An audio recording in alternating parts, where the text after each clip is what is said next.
हमारे साथ ही रहेगा। एक और अहम मामला, वजारत इत्तलात की जानिब से इंटरनेशनल और कौमी मीडिया को मुख्तलिफ मकामात का दौरा कराया जा रहा है। मुजफ्फराबाद, कोटली, मुरीद के अहमदपुर शर्किया का दौरा करवाया जा रहा है। मीडिया नुमाइंदगान इन मकामात का दौरा कर रहे हैं जहां भारत ने हमला किया और मीडिया के जरिए भारत की जारियत को दुनिया के सामने बेनकाब किया जाएगा। नुमाइंदे खुसूसी सलमान अवान हमारे साथ मौजूद है। सलमान, गुज़िश्ता रात ही DGISPR की जानिब से यह कह दिया गया था, एंड इट्स गुड कि Pakistan is continuing it's plan, international media को भी यहाँ पे ले जाया जा रहा है।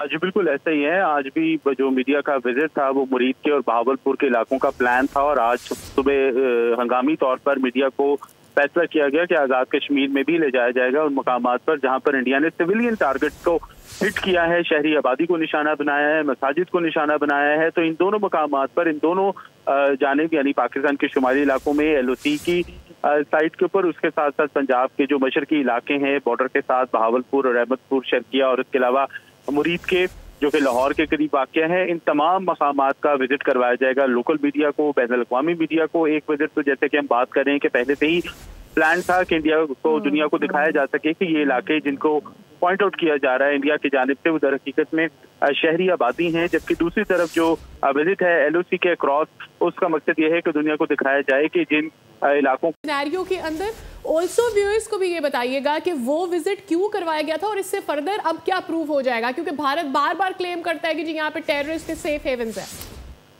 जी बिल्कुल, ये वाकया या ये बात जो है 2019 में बालाकोट स्ट्राइक से पहले भी टेररिस्ट लॉन्चिंग पैड के नाम से ये बात की जाती थी, अब टेररिस्ट कैंप की बात की जाती है।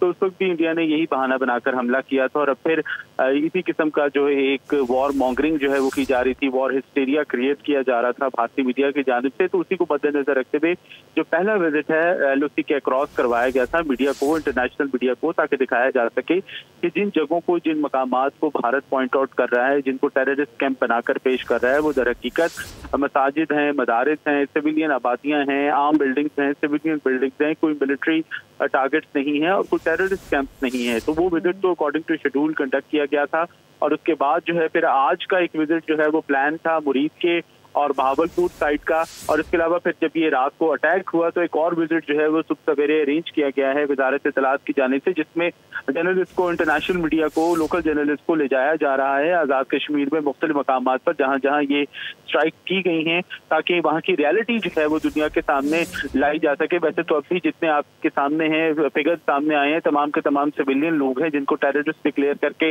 एक 5 माह के जो छोटे छोटे बच्चे हैं उनको टेररिस्ट डिक्लेयर करके भारत की जानिब से शहीद किया गया है। तो जरा दुनिया देख ले, इंटरनेशनल मीडिया अपनी आंखों से देख ले कि कहाँ वो टेररिस्ट थे। छोटे छोटे बच्चे, खवातीन और बच्चियां जो हैं वो इंडिया को टेररिस्ट दिखाई देने लगते हैं, जिससे जाहिर होता है कि मोदी जी जो है वो तमाम का तमाम ड्रामा जो है वो फिर वंस अगेन अपने जो पॉलिटिकल गेम्स हैं उनके लिए। अभी तक कोई एविडेंस नहीं आया पहलगाम के लिए। जी बिल्कुल ऐसे ही है। पहलगाम के हवाले से कौन सा एविडेंस आएगा जब आपने खुद फॉल्स फ्लैग ऑपरेशन किए हो, जब आपने खुद ये सारा ड्रामा रचाया हो, तो कौन सा एविडेंस सामने आएगा? ना कोई एविडेंस है, ना कोई एविडेंस सामने आएगा। हाँ, एविडेंस इस बात का जरूर होगा कि इंडिया की जानिब से फॉल्स फ्लैग ऑपरेशन किया गया और वो एविडेंस आपने देखा कि डॉक्यूमेंट की शक्ल में। सलमान, DGISPR ने नुसैरी डैम के हवाले से भी जो बात बताई है उस पे भी यकीनन गुफ्तगू होगी। सो बहुत ही अहम जो इजलास भी होगा और ये तमाम तर जो है मीटिंग्स भी होगी। नुसैरी डैम के स्ट्रक्चर के हवाले से कोई मजीद अपडेट आई है? क्या नुकसान पहुंचा है, क्या किया जाएगा?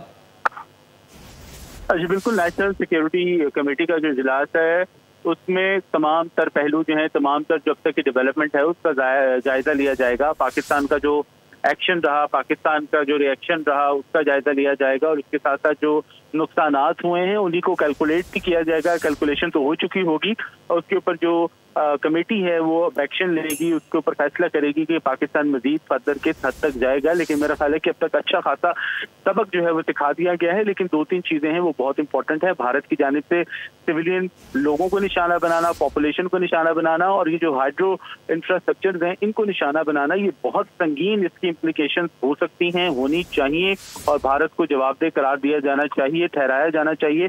अब हमें देखना है कि नेशनल सिक्योरिटी कमेटी जो है इस मौजू पर, इस मामले पर क्या उसकी डिस्कशन होती है और क्या चीज उसके अंदर सामने आती है। लेकिन इस मामले को हमें यकीनी तौर पर ठंडे पेटों जो है वो बर्दाश्त नहीं करना चाहिए, बर्दाश्त किया भी नहीं है, जवाब भरपूर अंदाज में दिया है।